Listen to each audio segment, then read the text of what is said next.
She was just cooking in the mess hall, the smell of sizzling onions and garlic filling the air. Steam rose from the pot of stew she stirred with quiet focus. To most, she was just a cook, a woman with flour on her apron and warmth in her smile, someone the SEALs joked with and teased when they came back from training or long missions.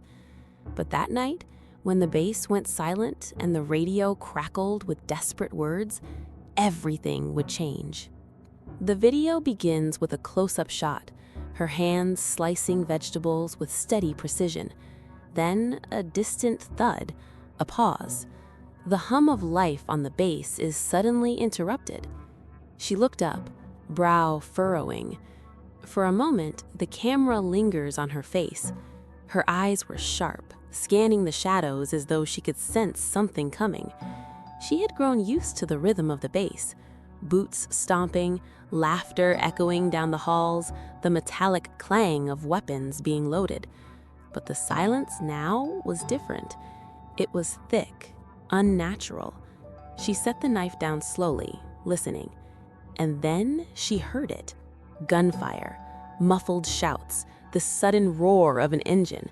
Her heart tightened. This wasn't training. This wasn't a drill. Rushing to the door, she pushed it open just enough to peek outside. The night was alive with chaos. Black-clad mercenaries stormed the compound. They dragged the SEAL team toward waiting trucks. The very men she cooked for, laughed with, prayed for. She recognized their faces instantly. Their hands were bound. Their eyes burned with fury and shame.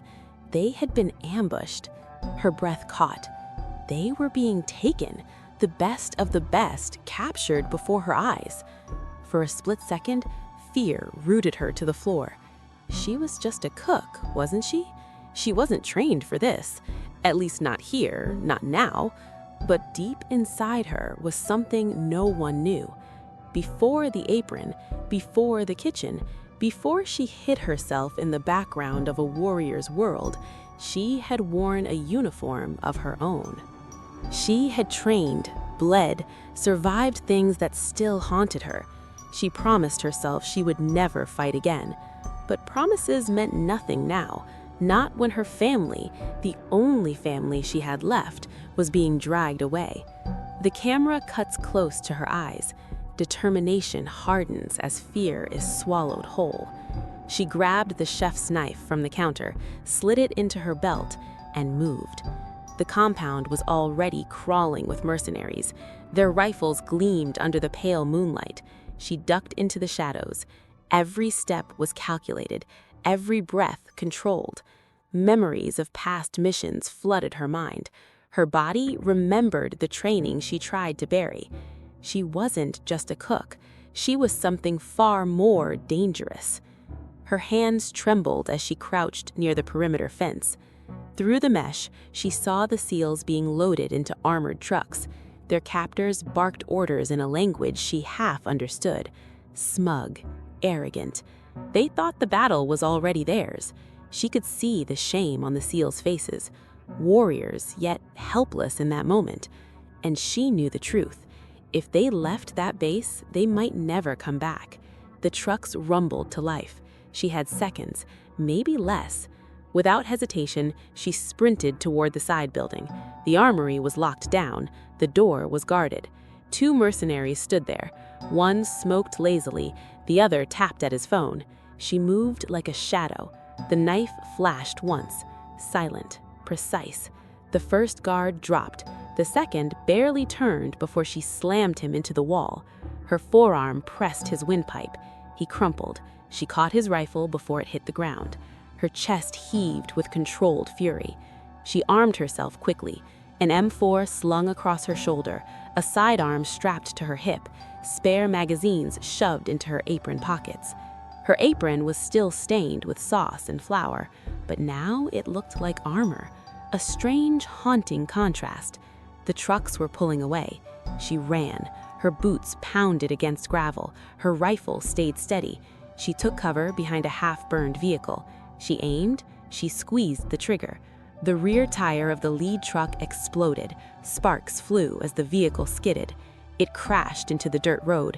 Shouts erupted. Mercenaries scrambled. The seals turned their heads. Disbelief washed over their faces. A cook in an apron, a rifle in her hands, and a storm in her eyes. The battle was chaos. She moved with precision. Grace and rage blended in every motion. Her rifle spat fire. Mercenaries dropped one by one. When they closed in, her knife danced, slashing, striking, leaving shadows behind. The seals could only watch. The woman who cooked their meals, who sang softly in the kitchen, became a warrior before their eyes. But the numbers were too many. She knew brute force wouldn't win, so she fought smart. She used terrain and shadows. Fire from the burning truck lit the battlefield. She slipped through their ranks, striking fast, vanishing just as quickly. She reached the back of the truck. 2 seals were tied. Her knife flashed. Their hands were free. "Take their weapons," she hissed. No time for questions, no explanations. They obeyed instantly. The tide began to turn. Captured warriors fought back, their fury unleashed. The firefight roared into the night. One by one, the mercenaries fell. The second truck surged forward, desperate to escape, carrying the rest of the captives. She didn't think. She sprinted, leapt onto the moving truck, clung to the railing as bullets whizzed past. She climbed, kicked, tore her way inside. Inside, the seals were chained. She fought like a storm. Blood, sweat, and fire mixed. She cleared the truck from within. The last mercenary fell, gasping his final breath. She ripped the chains free. The seals stared at her in awe. Their leader met her gaze. "Who the hell are you?" For a moment, she almost answered, almost told them the truth, but she shook her head. "Doesn't matter. You're free. That's all that counts." The convoy was destroyed. The captives were safe. The mercenaries scattered into the night. Dawn broke slowly. The seals stood in silence, watching her tend her bruised hands. Her apron was torn, stained with more than food. She had fought like one of them, maybe fiercer. Yet she walked back toward the mess hall, as if nothing had happened, as if she would pick up the knife again. One younger seal approached. His voice was quiet. "You saved us. Why?" She looked at him. She smiled faintly. "Because no one takes my family." The screen fades to black. Gunfire fades into silence. Pots and pans clatter softly. The smell of stew fills the air once more. A voiceover begins. "Sometimes the bravest heroes don't wear medals. They don't stand in the spotlight. Sometimes they're the ones you least expect. A cook, a quiet soul, someone who chooses peace, until peace is no longer an option."